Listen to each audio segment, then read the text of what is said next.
Baiklah, Assalamualaikum warahmatullahi wabarakatuh. Di sini saya Arif Rahmat dengan kode NIM 193384 akan mempresentasikan mata kuliah saya yaitunya Teknologi Informasi dan Komunikasi untuk memenuhi tugas mata kuliah tersebut oleh dosen pengampu kami.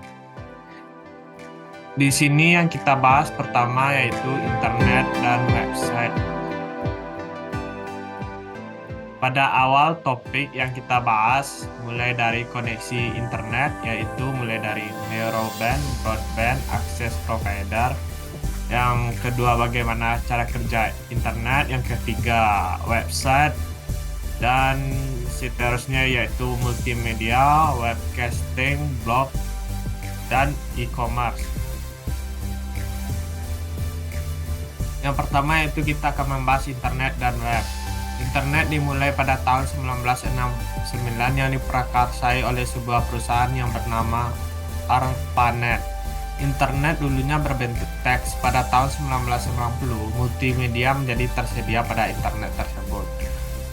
Dan keluarlah sebuah website. Pada tahun 1992, multimedia digunakan untuk mengunggah sebuah gambar pada sebuah website. Ini contoh fotonya. Cara dapat untuk menghubung atau akses pada internet, yang pertama itu kita harus memiliki sebuah perangkat atau komputer serta modem. Yang kedua, koneksi bisa melalui nirkabel, sambungan kabel, dan lain sebagainya. Serta kita memiliki sebuah internet atau provider antar tatap muka. Selanjutnya, cara menghubungkan internet.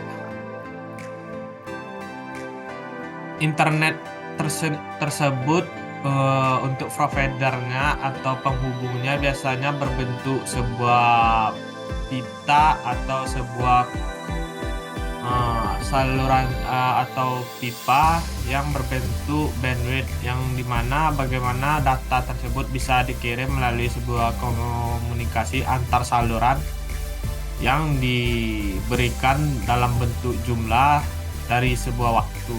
Biasanya koneksi internet tersebut dialiri melalui sebuah nirkabel atau sambungan kabel. Visi koneksi atau bentuk internet tersebut yang pertama yaitu bisa berbentuk sebuah perangkat telepon atau modem, bisa bentuk kabel modem, bisa bentuk nirkabel satelit yang mengudara di sebuah link. Untuk kecepatan internet tersebut dibagi atas 3 indikator. Yang pertama, untuk ukurannya dibagi atas 3. Yang pertama yaitu KBPS atau kilobyte per second biasanya mengirim data 1000 per detik. Untuk megabyte per second mengirim data 1 juta per detik. Untuk gigabyte per second mengirim 1 miliar per detik. Dalam pengiriman data biasanya ada mengunggah atau mengunduh. Untuk mengunggah biasanya ditransmisikan data tersebut di sebuah lokal area. Untuk mengunduh juga sama, yaitu mentransmisikan data di sebuah lokal area atau komputer. Yang ketiga yaitu penularan kecepatan internet. Yang kedua yaitu penularan kecepatan. Yang ketiga yaitunya sebuah jaringan baik berbentuk 4G, 3G maupun WiFi. Nanti kita bahas tersebut. Untuk untuk kecepatan sebuah telepon biasanya menggunakan sebuah saluran yang disebut dengan DSL modem. Biasanya menerima data berkisar 150 megabyte per second dan mengirimkan 384 kilobyte per second sampai 1 megabyte per second. Untuk T1 biasanya jenis sebuah provider tersebut sangat mahal. Disebabkan karena ada serat optik maupun tembaga yang melalui sebuah sirkuit telepon. Bisa dilihat pada contoh gambar tersebut. Satelit nirkabel atau koneksi. Satelit nirkabel merupakan sebuah perangkat yang mentransmisikan data dari satelit piringan dan satelit yang mengorbit di bumi. Koneksi ini selalu aktif serta memerlukan sebuah akses antara dua jalan, yaitu satelit penularan. Penggunaan kebutuhan membeli sebuah satelit piring biasanya memiliki modem dan terhubung.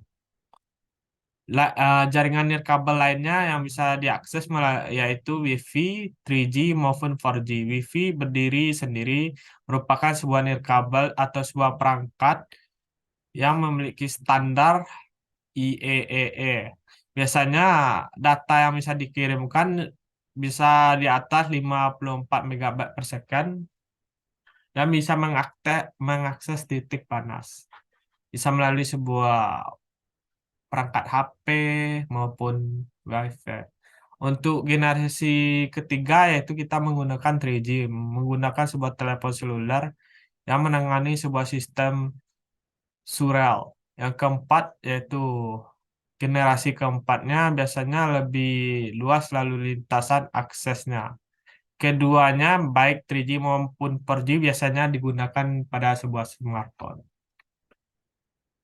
ISP atau internet yang mengakses penyedia. ISP biasanya terdapat di sebuah lokal atau daerah ataupun nasional yang berorganisir untuk menyediakan akses sebuah internet. Misalnya dari Comcast, Piagam, AT&T. Nirkabel layanan internet penyedia VPS biasanya Verizon kabel dan lain sebagainya. Cara mengaktifkannya bisa melalui sebuah perangkat laptop, tablet, ataupun ponsel yang bisa mengakses ISP tersebut. Bagaimana cara melakukan di internet? Internet pada dasarnya merupakan sebuah jaringan besar yang menghubungkan ratusan atau ribuan jaringan kecil. Titik koneksi internet biasanya berupa IXP maupun POP. Internet koneksi merupakan sebuah internet yang menyediakan sebuah kapasitas data yang tinggi, biaya serat optik yang rendah, serta kapabilitas yang bagus. Untuk internet sendiri ada yang disebut dengan protokol. Protokol tersebut merupakan sebuah aturan komputer yang mengikuti standarisasi pengiriman data secara elektronik. Biasanya berbentuk penurunan kontrol protokol ataupun internet protokol yang disingkat dengan TCP maupun IP. Yang biasanya kita pakai biasanya yaitu paket merupakan sebuah panjangan blok dari penularan data yang bertekad menggunakan IP atau TCP. Biasanya untuk mentransmisikan sebuah data. Lanjut yang kita bahas yang ke poin ketiga apa namanya itu yang ketiga itu dunia web. Browser. Browser ini merupakan sebuah rumah halaman yang berisikan informasi-informasi untuk mencari sebuah data-data yang diperlukan. Bisa diakses melalui icon. Navigasi. Navigasi merupakan sebuah daftar situs web yang paling dikunjungi untuk membuka sebuah perambahan, biasanya melalui kode akses. Bisa melalui URL. Web portal merupakan sebuah gerbang pintu yang menyediakan penawaran himpunan baik berupa sumber daya, jasa, belanja, email, ataupun lainnya. Biasanya bisa kita contoh yaitu Google, Yahoo, Bing, dan lain sebagainya. Men- m- Mesin pencari biasanya yang kita gunakan paling banyak yaitu Google merupakan sebuah layanan akses yang mencari sebuah pertanyaan atau kunci dalam informasi untuk mengakses sebuah data. Biasanya disimpan pada sebuah database untuk mesinnya. Biasanya berbentuk komplikasi program yang melalui sebuah link atau indeks lokasi. Itu yang disebut dengan website atau mesin pencari. Yang selanjutnya kita akan membahas yaitu Wikipedia. Wikipedia merupakan sebuah software atau perangkat lunak sederhana yang bisa dapat diakses secara open source. Biasanya digunakan untuk mencari ensiklopedia dari 285 bahasa dunia dan menerbitkan 4,1 juta artikel melalui sebuah bahasa, yaitu bahasa Inggris atau bahasa lain sebagainya. Multimedia yang digunakan pada mesin pencarian bisa berbentuk gambar, audio, video, maupun ilmiah. Untuk mesin pencari ilmiah biasanya bisa diakses melalui Google Scholar. Untuk video bisa melalui akses AOL atau video. Untuk audio bisa kita mencarinya melalui MP3, Yahoo, dan sebagainya. Biasanya pada bagian blog terdapat sebuah teks atau label yang dipasang untuk menemukan sebuah akses internet. Melalui sebuah artikel bisa berupa foto, video untuk membantu menemukan situs yang favorit melalui tautan.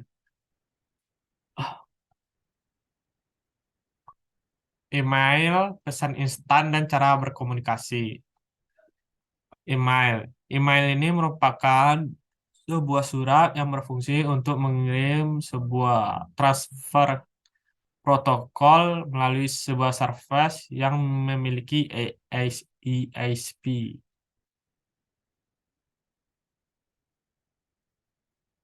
Biasanya melalui surat atau pengiriman. Ada dua cara pengiriman email melalui surel program maupun berbasis web. Untuk surel program, kita mengaktifkan surel tersebut melalui perangkat lunak serta melalui akses komputer yang berinteraksi antara internet dengan akses perangkat. Biasanya bisa dikirim atau disimpan melalui sebuah service. Biasanya terdapat pada sebuah kotak surat. Yang ketiga yaitu kita harus mengetahui bahwasanya akses itu memiliki tanda pengenal maupun penyimpanan. Contohnya bisa pada surat Apple atau Microsoft Pandangan. Kalau untuk website Surel sendiri, biasanya interaksi melalui sebuah perambahan atau melalui situs web tersebut. Keuntungannya biasanya mengirim atau menerima pesan bisa menggunakan sebuah komputer atau seluler perangkat. Contohnya Yahoo dan Gmail.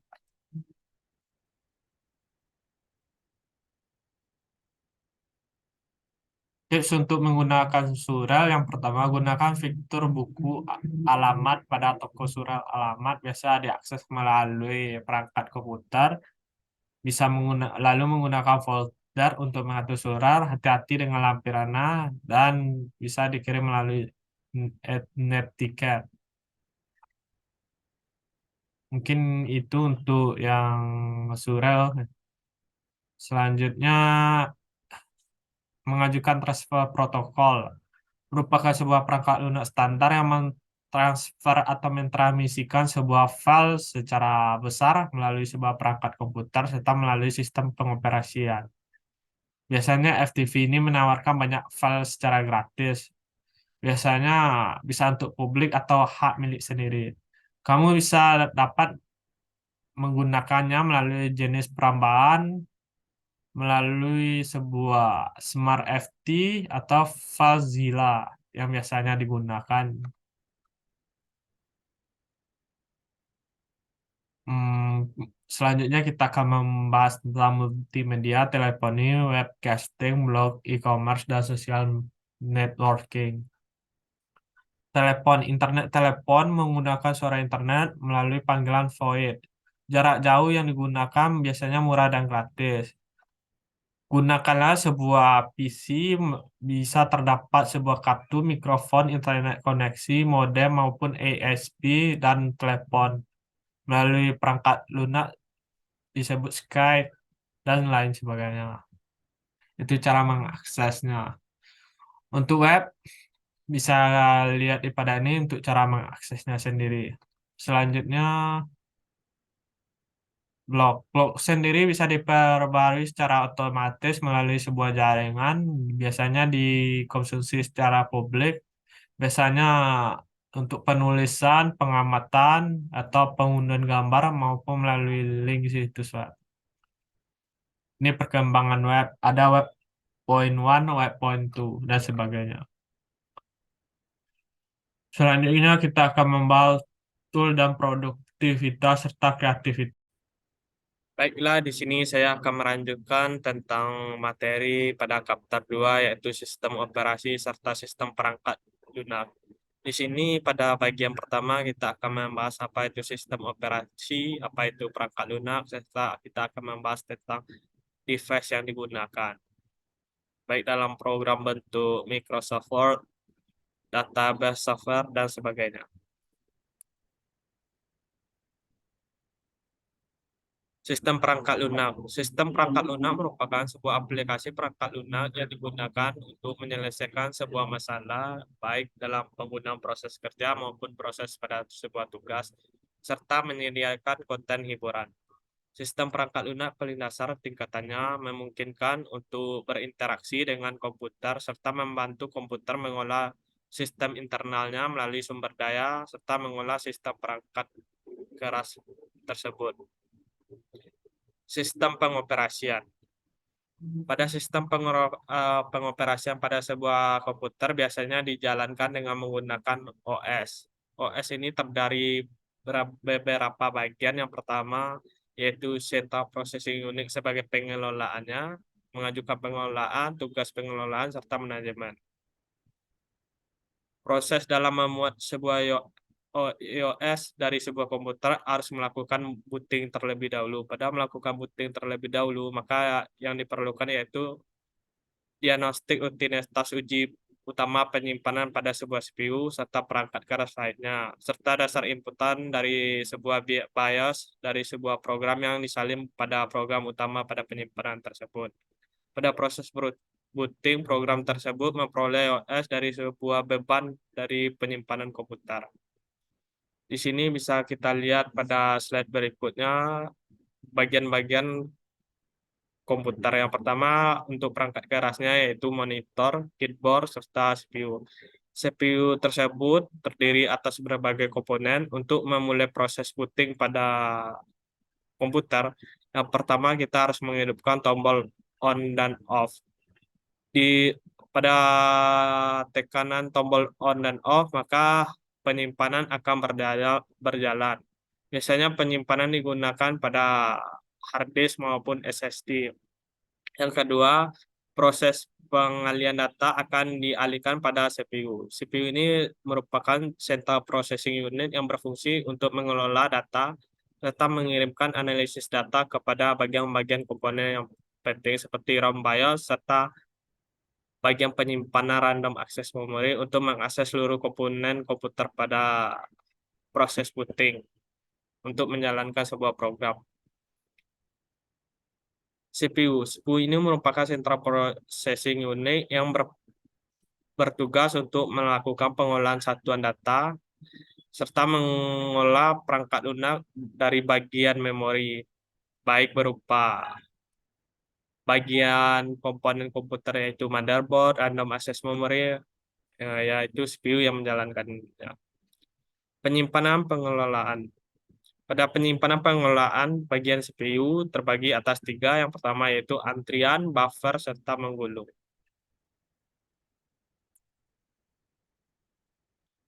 Tugas pengelolaan pada sebuah komputer dibutuhkan melakukan beberapa tugas yang sekali dalam pengerjaan. Misalnya tugas tersebut berupa menyimpan, mencetak, maupun menghitung. Biasanya pada program iOS terdapat multitasking dalam penanganan sebuah program, baik dalam pengolahan kata, bermain musik, serta menggunakan file penyimpanan sebagai medianya.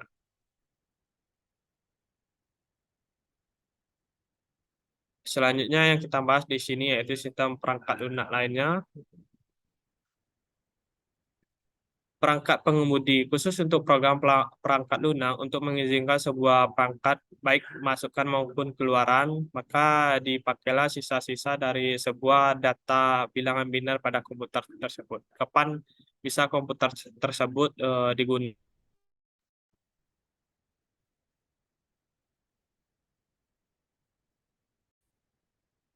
Baiklah, selanjutnya kita akan melanjutkan materi tentang perangkat keras yang dimulai dari CPU serta penyimpanannya. Pada indikator atau poin yang kita bahas yaitu mulai dari pengolahan sebuah sistem mikroprosesor serta penyimpanannya. Untuk materi-materinya, yang pertama dimulai dari microchip, miniatur, serta mobilitas. Yang kedua yaitu mewakili data secara elektronik. Yang ketiga itu daya pemasoknya melalui papan utama dari sebuah mikroprosesor. Serta yang keempat yaitu pengolahan data serta siklus penyimpanan pada mesinnya. Biasanya penyimpanan ini terbagi atas dua, yaitu kartu ekspansi yang terdapat base garis serta pelabuhannya. Perkembangan sebuah mikroprosesor sendiri dimulai dari perkembangan bahan semikonduktor yang terdapat sebuah perangkat elektronik yang disebut dengan transistor. Transi- Transistor itu sendiri merupakan sebuah perangkat elektronik yang berfungsi sebagai silikon atau chip yang berfungsi untuk mengintegrasikan semua komponen-komponen yang terdapat pada perangkat keras. Semikonduktor merupakan sebuah bahan properti untuk pengantara, untuk mengantarkan sebuah elektron. Biasanya pada bagian semikonduktor ini terdapat konduktor sebagai penghantar, serta non-konduktor sebagai penahan laju aliran elektron. Biasanya biasanya bahan semikonduktor ini kebanyakan dipakai pada sebuah perangkat atau komponen pada Central Processing Unit atau CPU ataupun kepada perangkat-perangkat elektronik lainnya. Untuk bahan semikonduktor pada perangkat teknologi informasi biasanya digunakan pada sebuah komponen yang bernama chip atau microchip, merupakan sebuah bagian silikon yang mengandung jutaan transistor yang saling terintegrasi satu sama lainnya dalam proses serta pengolahan data. Biasanya itu fungsi dari microchip. Bisa kita lihat biasanya bisa kita lihat pada sebuah perangkat teknologi informasi, contohnya pada HP, komputer maupun PS1, PS2 biasanya menggunakan bahan semikonduktor. Untuk komputer sendiri, serta laptop maupun tablet atau ponsel cerdas biasanya menggunakan sebuah microchip sebagai pengolahan data. Biasanya menganalisis proses pengolahan data baik berupa bilangan biner. Data elektronika sendiri biasanya dikodekan dalam bilangan biner yang berbentuk angka 0 mewakili mewakili off dan angka 1 mewakili on. Biasanya untuk angka 1 sendiri hidup, yang untuk angka 0 sendiri mati. Untuk ukuran kapasitas sebuah komputer direpresentasikan dalam bilangan byte. Biasanya satu karakter terdiri dari angka serta nilai. Dan selanjutnya perkembangannya mulai dari kilobyte, megabyte, gigabyte, sampai yang tertinggi terabyte. Untuk kilobyte sendiri biasanya 1000 byte per second, untuk megabyte 1 juta byte per second, untuk gigabyte 1 miliar byte per second, untuk terabyte sendiri 1 triliun per byte untuk mengakses sebuah data. Itu tuh ukuran kapasitas dari sebuah data pada sistem komputer. Pengkodean skema pada bilangan biner biasanya ditetapkan oleh standar Amerika dalam pertukaran informasinya. Biasanya disediakan 256 karakter yang biasa digunakan pada mikrokomputer. Ada juga standarnya Unicode dari institusi Eropa. Biasanya memerlukan 16 karakter dengan menangani 65.536 karakter untuk Cina dan Jepang. Ini contohnya standar-standar yang digunakan pada kode perintah pada sebuah data untuk pengolahan data tersebut. Biasanya digunakan standar ASCII 8, ABCD, dan disimbolkan dalam bentuk karakter serta angka. pada proses pengolahan data pada sebuah komputer. Di sini kita bisa lihat pada sebuah komputer untuk berfungsi biasanya menggunakan CPU. CPU ini terdiri atas berbagai perangkat atau komponen-komponen yang terdapatnya. Yang pertama itu power supply sebagai pemasok daya atau listrik, chip sebagai pengolahan datanya yang berfungsi untuk mengolah data berbentuk bilangan biner ataupun sekunder sebagai kode perintah pada sebuah perangkat. Fan yaitu berfungsi sebagai pendingin pada sebuah perangkat keras yang terdapat di dalam CPU, serta modem sebagai antaran sinyal TX dan RX. Terdapat juga CD dan DVD, terdapat juga perangkat penyimpanan yaitu hard drive serta SSD dan sebagainya. Nah, di sini kita bisa lihat bagian penting pada induk CPU ya, yang pertama itunya motherboard, berisi sebuah perangkat atau piranti-piranti yang saling berhubungan satu sama lain untuk mengintegrasikan sebuah komponen untuk mengakses sebuah data informasi. Biasanya terdapat berbagai komponen di dalamnya, mulai dari microchip, RAM, fan, eh, ROM, heatsink, BIOS, dan sebagainya. Ini untuk perangkat internal. Untuk perangkat eksternalnya terdapat berbagai hal. Yang pertama itu on off sebagai tombol switch. Yang kedua yaitu CD dan DVD. Itu merupakan sebuah sistem unit yang terdapat pada perangkat eksternal. Nah, ini contohnya bisa kita lihat motherboard. Ini perangkat internal dari sebuah perangkat keras. Bisa kita lihat bersama ada heatsink, CPU atau microchip, ada random access memory, ada ROM, ada BIOS, ada kabel sebagai piranti untuk menghubungkan komponen antar satu sama lainnya.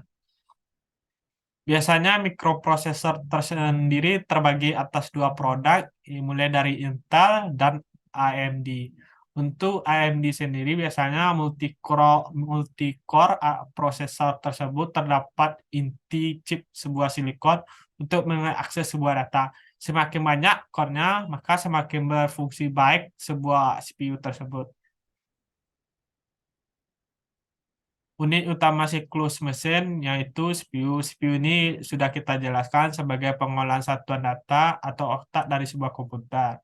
CPU itu tersendiri terbagi atas tiga. Yang pertama kontrol satuan, aritmatika logika satuan atau ALU, serta berisi daftar perintah sebagai base atau kecepatannya.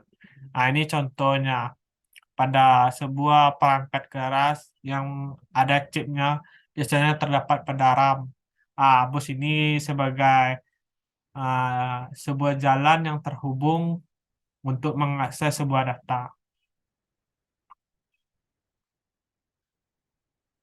Untuk ekspansi kartunya terbagi atas berbagai hal. Yang pertama itu ekspansi kartu-kartu merupakan sebuah sirkuit atau papan yang berfungsi untuk mengakses sebuah grafis, suara, video, dan jaringan. Bis-bis ini sebagai penghubung antar kartu-kartu ekspansi. Bisa kali kita lihat kartu ekspansi itu sendiri. Ini contohnya random access memory. Ada banyak berbagai hak ekspansi pada kartu. Ada PCI, PCI Express, grafis, dan sebagainya. Ini bagian-bagian perangkat CPU sebagai penghubung antar muka atau bis-bis tersebut. Bisa kita lihat ada soket untuk power atau menghidupkan komputer, ada serial port, ada serial keyboard port, mouse port, USB, microphone port, LAN, modem, fan OLED, dan sebagainya. Bisa dilihat ini untuk perangkat penghubung CPU, ini untuk perangkat penghubung monitor, ini untuk perangkat penghubung komputer atau laptop. Biasanya ada sekunder dan primar. Ada optical disc mulai dari DVD, DVD-R, DVD untuk mengakses sebuah MP3 atau MP4 untuk mengakses sebuah multimedia pada sebuah komputer. Mungkin itu saja yang dapat saya sampaikan. Sekian, terima kasih. Saya sudahi dengan Assalamualaikum warahmatullahi wabarakatuh.